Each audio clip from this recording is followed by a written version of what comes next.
Seguimos la historia. ¿Qué pasa cuando reemplazamos el estándar de Dios con los estándares humanos?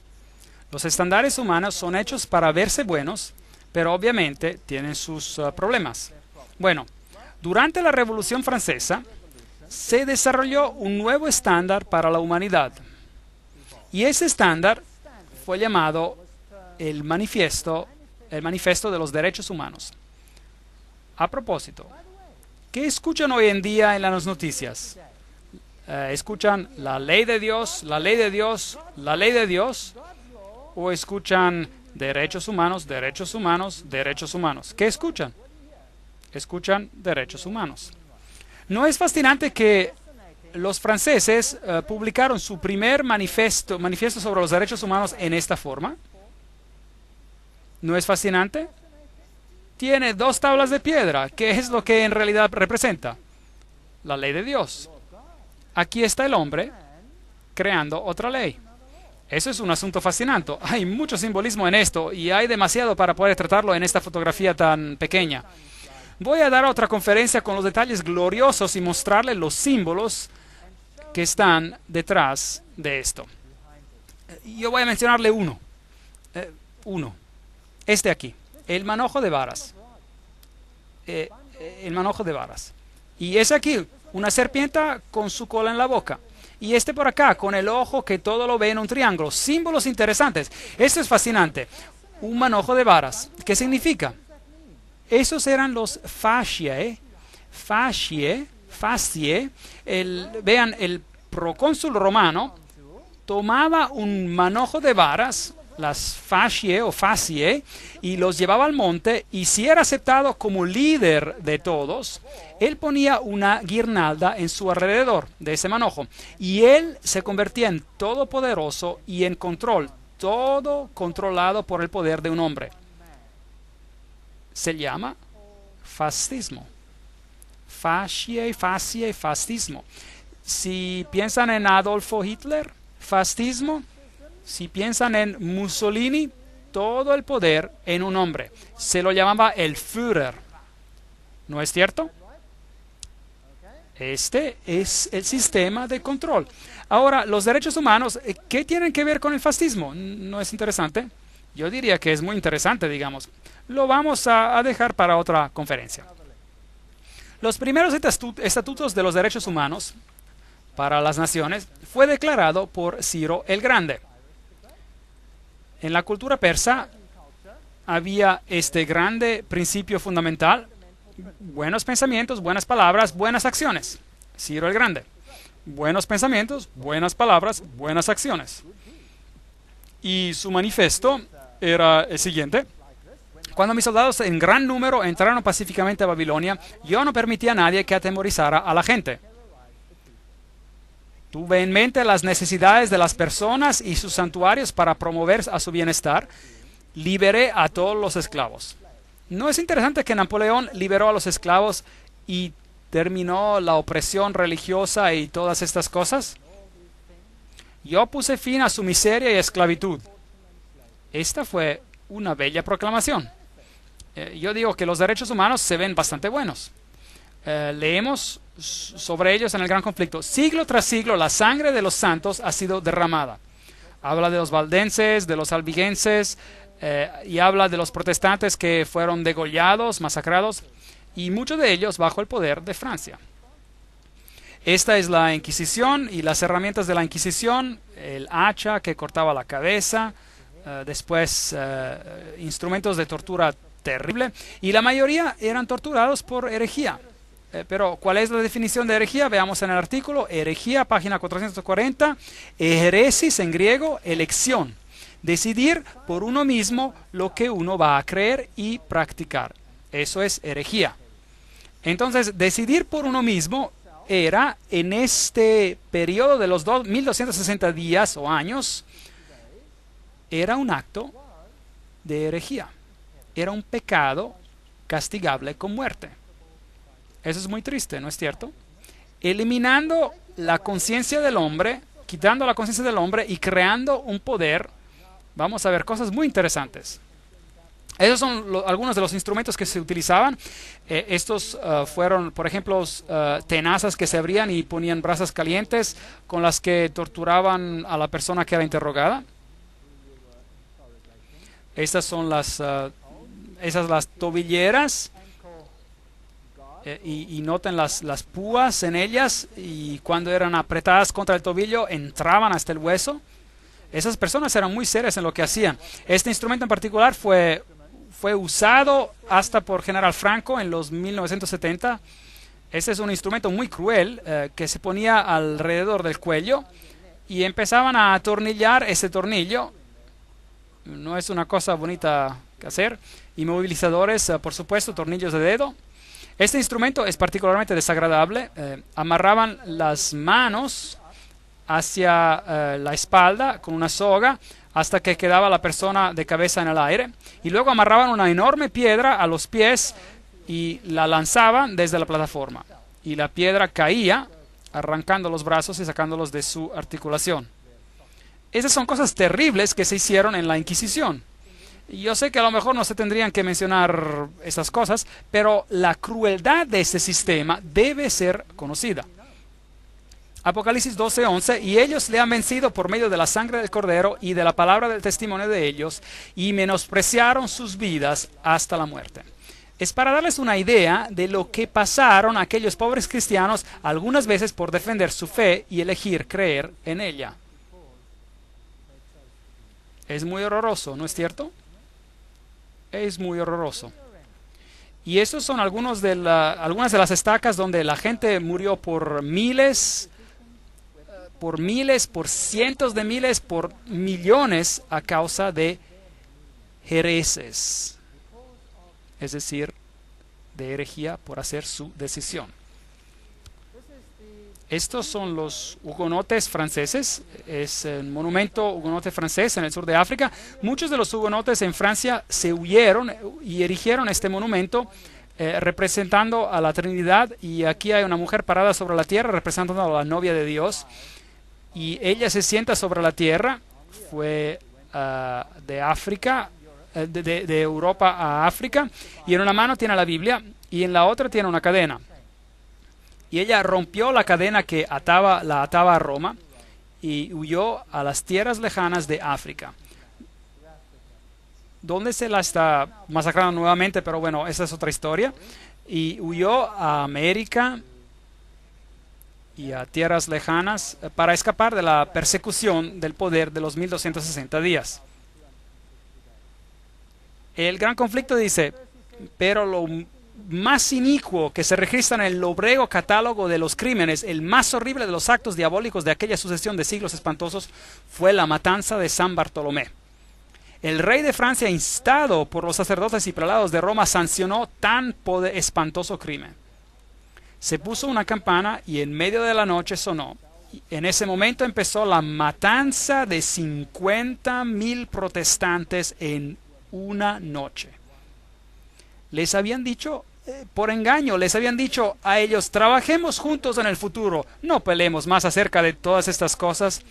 Y los protestantes pensaron: maravilloso, una palabra amable de parte de Roma, podemos tranquilizarnos y trabajar juntos. E hicieron ecumenismo. Mientras tanto, había un complot, y en una noche la campana sonó, y los que no sospechaban y sin defensa murieron en una noche.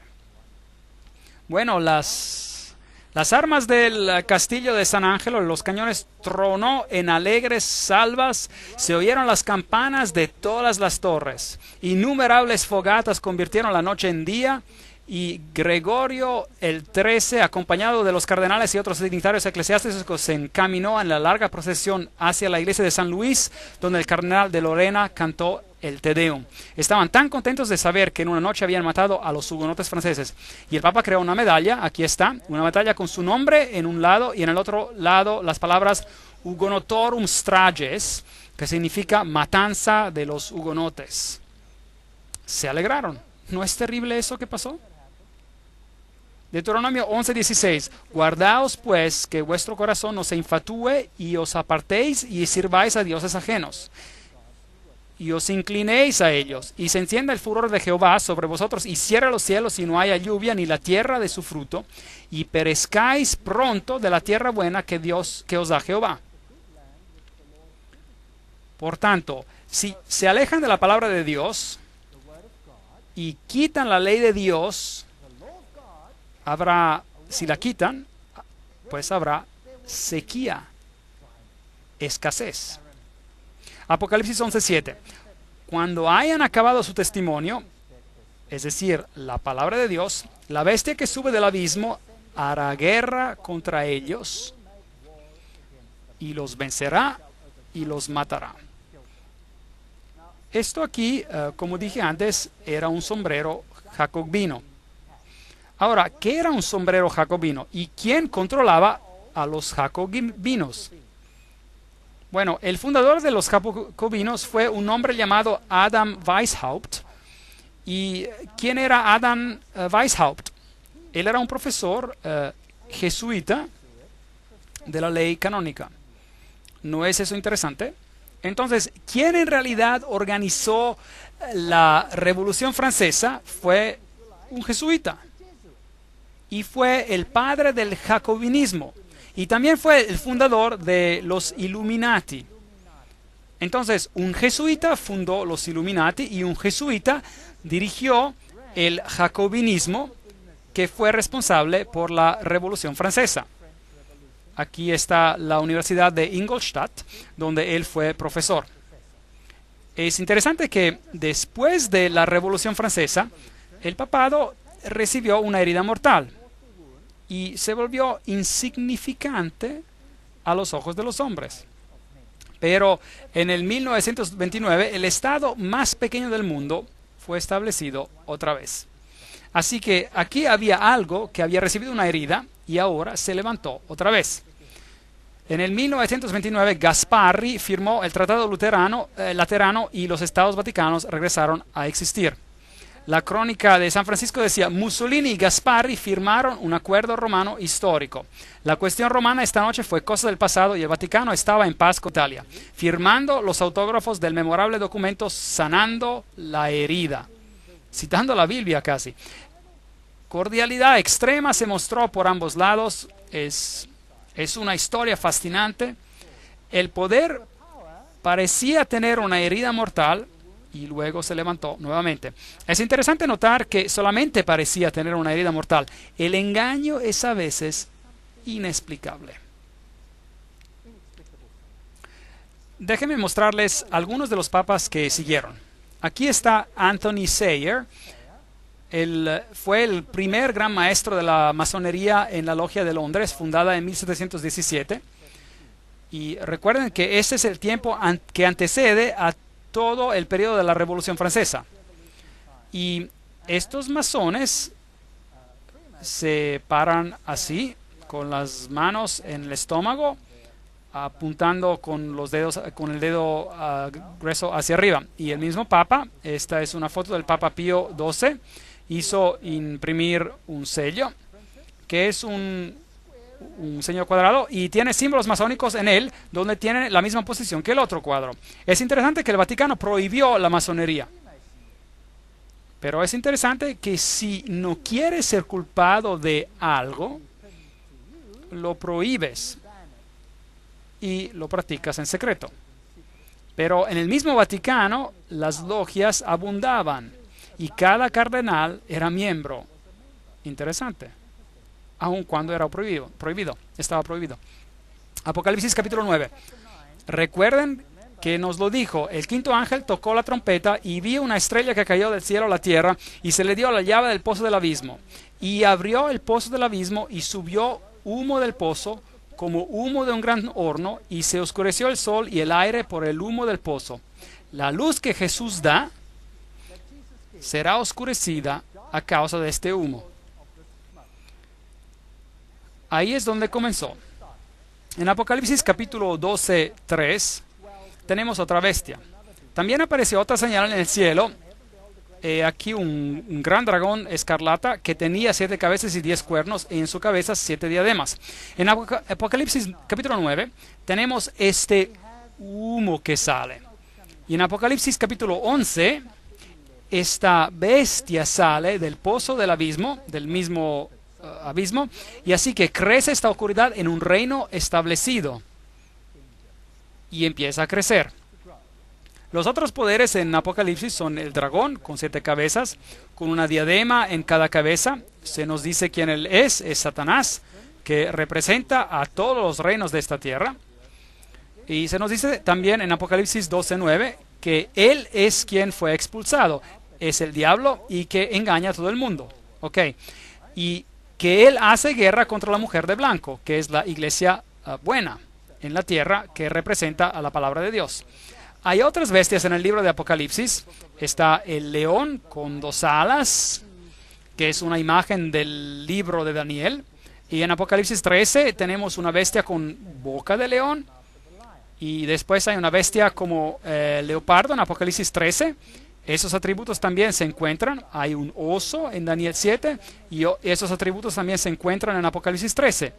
Y después hay una bestia terrible que no se sabe realmente cómo es. Esta es solo la imaginación del artista, y tiene 10 cuernos, que también se encuentran en Apocalipsis 13. Así que todas estas bestias son muy interesantes, pero están representadas saliendo del mar. Ok, muy bien. Y luego en Apocalipsis 13, todos los atributos de Daniel 7 están juntados en una bestia, un conglomerado, digamos, de una bestia que sale del mar. Y vamos a verla en más detalle luego. Apocalipsis 13 también tiene una bestia que sale de la tierra, que tal vez se parece a esto. Bueno, no sé exactamente cómo se veía. Y en Apocalipsis capítulo 17 hay otra bestia con una mujer montando sobre ella. Y vamos a leerla. Apocalipsis 17:3. Y me llevó en el espíritu al desierto y vi a una mujer sentada sobre una bestia escarlata, llena de nombres de blasfemia en contra de Dios, que tenía 7 cabezas y 10 cuernos. Y el versículo 8. La bestia que has visto era y no es y está para subir. ¿De dónde? Del abismo y ir a perdición. Ah, interesante. ¿Qué otra bestia sale del pozo del abismo? La otra de Apocalipsis 11, ¿no es cierto? Que hace guerra contra el pueblo de Dios. Ahora, ¿existe una conexión aquí? Probablemente. ¿Y quién controla a esta bestia que sale del pozo del abismo? ¿Quién está sentada sobre ella? Una mujer, una iglesia. Es posible, piénsenlo, que los sistemas políticos sobre la tierra están dirigidos por una mujer y no lo sabemos porque ella está escondida en un misterio, en secreto, y no la podemos ver, pero está en realidad ocurriendo. Entonces, ¿creen que sea posible? ¿Piensan que este poder, esta iglesia, ha usado a sus agentes para pretender que la mataron, pero en realidad controlan el mundo con sus agencias? bajo las organizaciones secretas del mundo, que fueron empezadas por nadie más que Weishaupt. ¿Quién era? ¿Qué? ¿Un jesuita? ¿Es posible? ¿Iluminismo? ¿Qué es el iluminismo? ¿A dónde lleva? Es posible que esta guerra contra la palabra y aquellos que representan a la palabra, a la iglesia, va a tener un conflicto con esta nueva entidad política que tiene un nuevo estándar que se llama derechos humanos. ¿Creen que es posible? ¿Qué opinan? Saben, hay un autor quien a 150 años atrás escribió acerca de esto, y voy a citar este autor ahora, pero el punto no es si está en lo correcto o no, es solo para mostrar cómo se percibían los hechos en esa era y comparar sobre lo que el mundo oculto dijo exactamente en la misma era. Vamos a hacer esto, vamos a comparar lo que dice esta fuente con lo que los ocultistas dicen exactamente en la misma época. Y vamos a ver algo fascinante. Entonces, si me permiten, y sin seguir dando más introducción, me gustaría leerles algunas de esas cosas que parecían ser correctas en esta época, hace 150 años, cuando todas estas cosas estaban pasando, la Revolución Francesa y todo lo demás.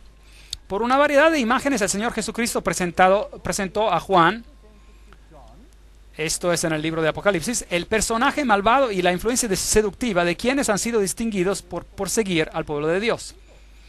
La revelación de Dios de los trabajos detestables de los habitantes de los poderes gobernadores del mundo, quienes se unen en organizaciones y confederaciones secretas, deshonrando la ley de Dios, tendrían que permitir al pueblo, que tiene la luz de la verdad, de mantenerse fuera de todas estas maldades. Entonces, hace 150 años ya se percibía esto, que las organizaciones secretas jugarían un rol importante. A Juan, el carácter malvado y la influencia seductiva de quienes han sido distinguidos por su persecución al pueblo de Dios es mostrada. Ahora, ¿quiénes son ellos?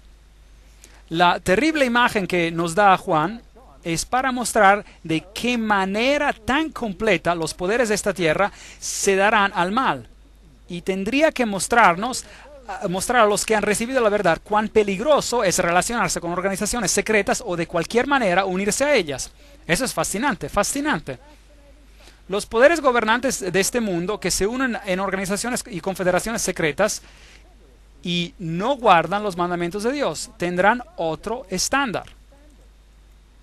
Aquí hay un texto del profeta Isaías que viene citado y se los voy a leer. Isaías capítulos 8, versículos 9 a 13 dice: Reuníos, pueblos, y seréis quebrantados. En otras palabras, hagan esas confederaciones, esas uniones detrás de las escenas. Planeen juntos como mundo para vencer contra la verdad. Oíd todos los que sois de lejanas tierras, ceñíos y seréis quebrantados.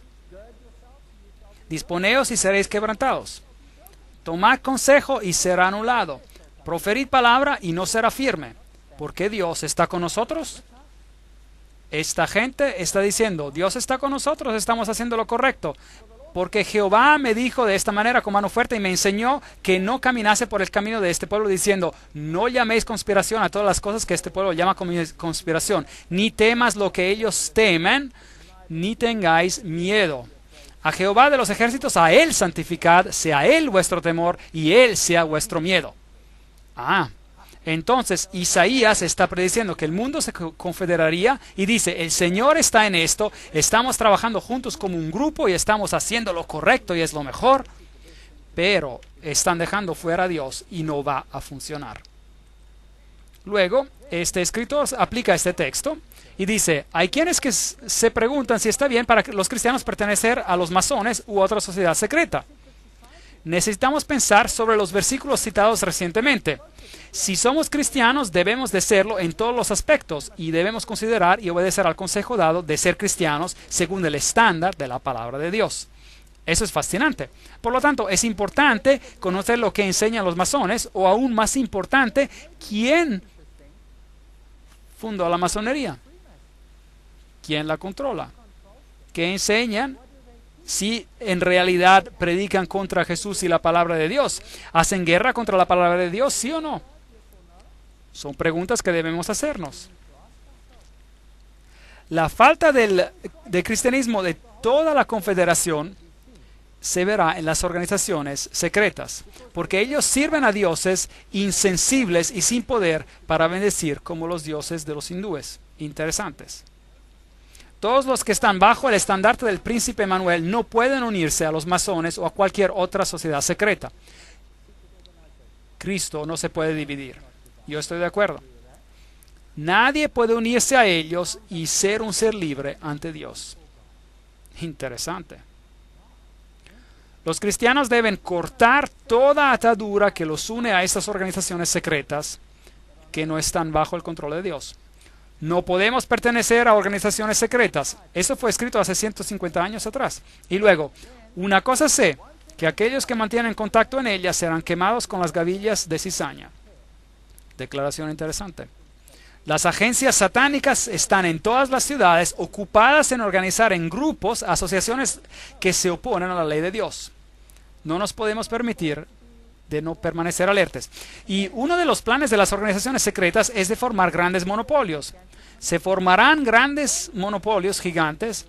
Unos pocos hombres se juntarán para apoderarse de todos los bienes que se obtienen en ciertas líneas de los negocios.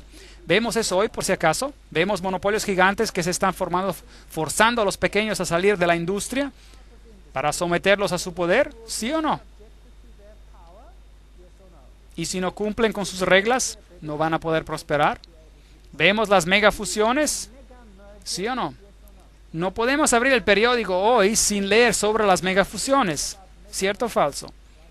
Suena bien, pero ¿saben que su libertad está siendo reducida pedazo a pedazo hasta que no sean nada más que esclavos?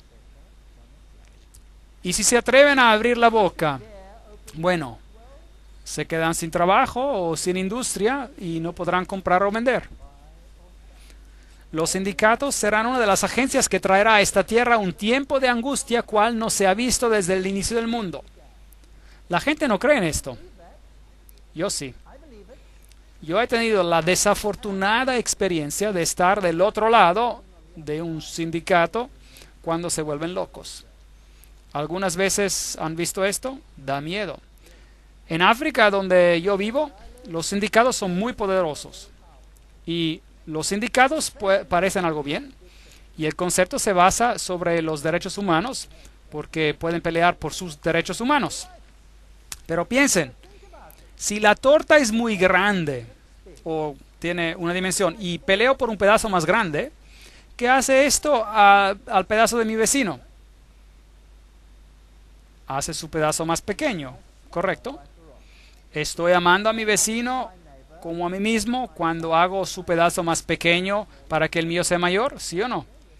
Yo pienso que no. ¿Y qué si se llega al punto en que usted no quiere repartir su pedazo? Bueno, usted simplemente se apodera de su pedazo. Yo he estado al otro lado de este asunto.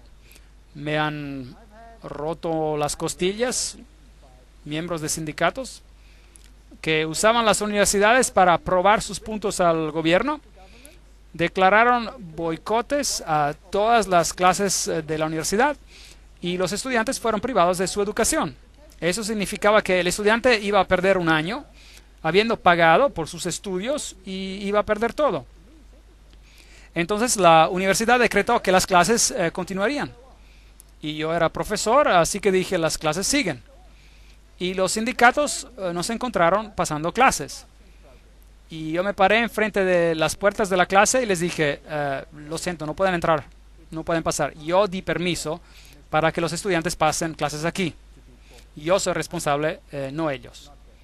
Y empezaron a aplastarme y me rompieron las costillas. Los policías estaban alrededor y ¿creían que movieron un dedo? No. Yo tengo la prueba de eso. Estuve en la primera plana de todos los periódicos en ese país, en mi país, y nada pasó.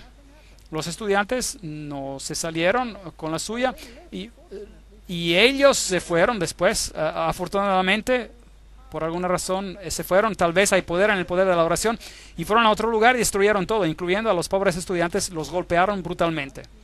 Mis estudiantes escaparon ese día por la gracia de Dios. Yo he estado en un edificio donde los sindicatos negociaban con personas que no tenían el poder de decidir sobre el asunto. Y ellos empezaron a rítmicamente golpear contra el edificio, como solo los africanos pueden hacerlo, y todo este edificio de vidrio explotó. Increíble, se convirtió en una lluvia de vidrios. Algo terrible.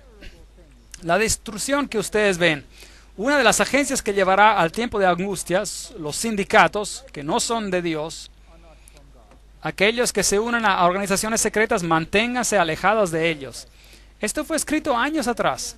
En Apocalipsis 11:15, el séptimo ángel dice, tocó la trompeta y hubo grandes voces en el cielo que decían, los reinos del mundo han venido a ser de nuestro Señor y de su Cristo, y Él reinará por los siglos de los siglos. Y los 24 ancianos que estaban sentados delante de Dios en sus tronos, se postraron sobre sus rostros y adoraron a Dios, diciendo, te damos gracias, Señor Dios Todopoderoso, el que eres, el que eras y el que has de venir, porque has tomado tu gran poder y has reinado. Las buenas nuevas son que a pesar de que este poder que empezó primero en Apocalipsis capítulo 9, abriendo el pozo del infierno para traer doctrinas en el mundo que oscurecieron a la luz y trajeron oscuridad sobre la tierra, este movimiento madura y crece a lo largo de la historia y llega hasta la Revolución Francesa. El hoyo del infierno se abre nuevamente y sale un poder que llega a ser un poder político universal que será controlado por una mujer, por una iglesia que va a reemplazar la palabra de Dios y la sustituirá con su propio estándar, su propio EFA, si queremos decir. ¿Tiene sentido? Y se ve bien en papel, pero viola cada principio de la palabra de Dios. Cada principio de los 10 mandamientos es violado. Y es difícil de ver porque parece ser tan bueno. Pero a medida de que continuemos con las conferencias veremos que en realidad eso es el caso. Si tenemos el primer mandamiento que dice, yo soy Jehová tu Dios, no tendrás dioses ajenos delante de mí. Bueno, hubo países que honraron esto. Y si vamos a tener una libertad universal, libertad para todos, donde se acepte todo, esto tendrá que desaparecer, este mandamiento. De hecho, tendrá que decir, tendrás todos los otros dioses menos a mí. ¿Sí o no? Tendremos que tolerar la idolatría, o estaremos en problemas. Cuando se trata de blasfemia, ¿no es fascinante prender la televisión y ver que solo un Dios es blasfemado? ¿Lo ha notado? Solo un Dios es blasfemado, ninguno de los otros. Yo siempre encuentro esto fascinante. Quiero escribir a la Comisión de los Derechos Humanos y decirles, saben, en el interés de la justicia e igualdad, ¿no deberían ser todos los dioses blasfemados a igual? ¿No podrían difundir esta idea un poco más por causa de la justicia? Me pregunto cómo reaccionarían. Me pregunto cómo el mundo musulmán reaccionaría si se hiciera lo que se hace a Jesucristo todos los días, si se lo hiciera a su religión.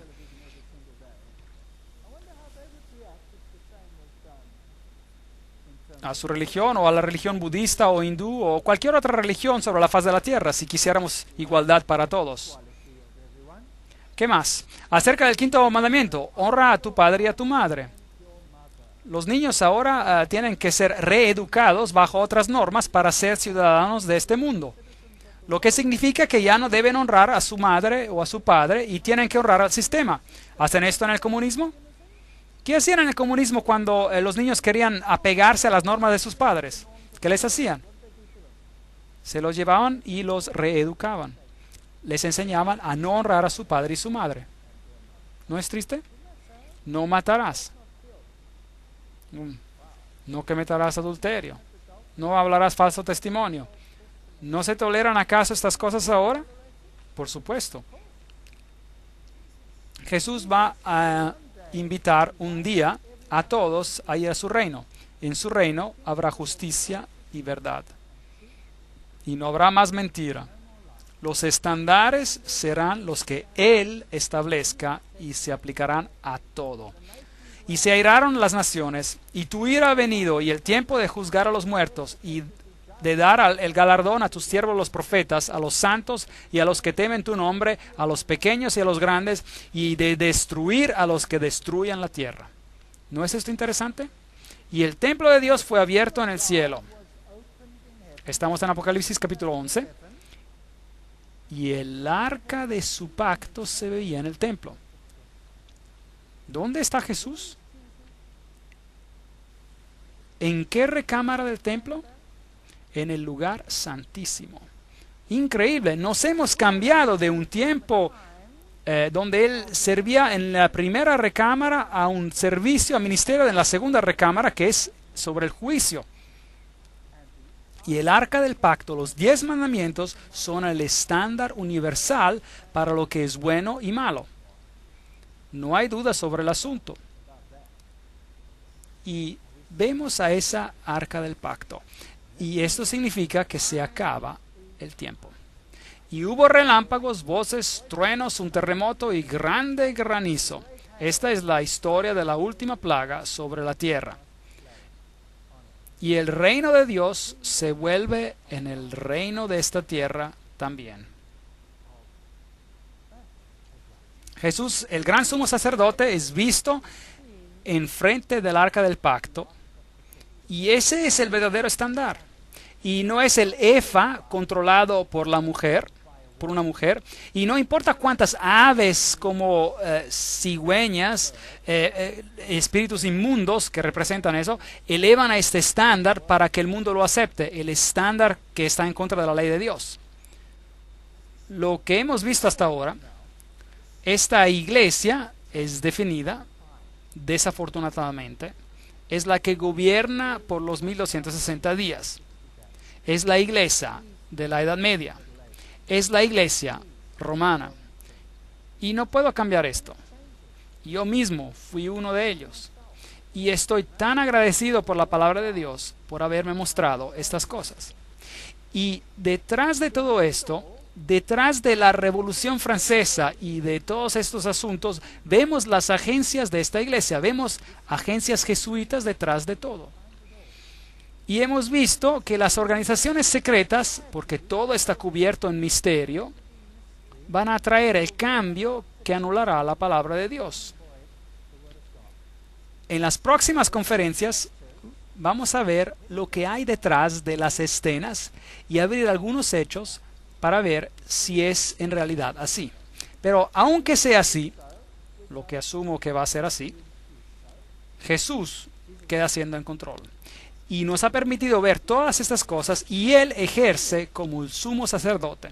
Y Él es el Rey de Reyes. Y Él va a regresar en gloria. Y no importa cuánta oscuridad salga del abismo, Jesús está en control. Y no hay por qué temer. Aferrémonos a Él y nadie se perderá. Gracias.